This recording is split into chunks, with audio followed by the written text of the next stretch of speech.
اللہ تعالیٰ نے قرآن مجید میں مغربین اور مشرقین کیوں فرمایا ہے؟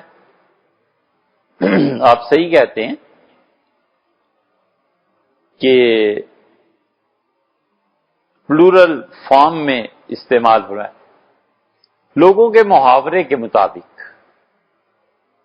عربوں میں محاورہ تھا مشرقین مغربین، مغرب مشرق شمال جنوب جو بھی سمتیں ہیں دو دو، ادھر جاؤ تو مغرب ہے، ادھر جاؤ تو مشرق ہے، ادھر جاؤ تو یہ ہے، ادھر جاؤ تو یہ ہے۔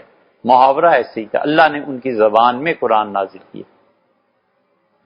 اور اگر آپ سورج کا اتار چڑھاؤ غروب اور طلوع دیکھیں تو یہ تو سال میں 360 ڈگری بن جاتا ہے، نہیں کتنا 60 ڈگری،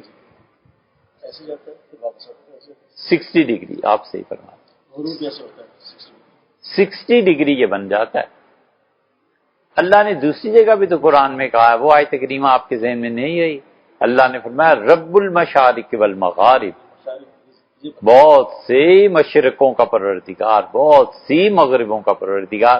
وہ 60 ڈگری پہ جا کر جو مشرق اور مغرب ہوتے ہیں نا، اللہ نے اس آیت میں یہ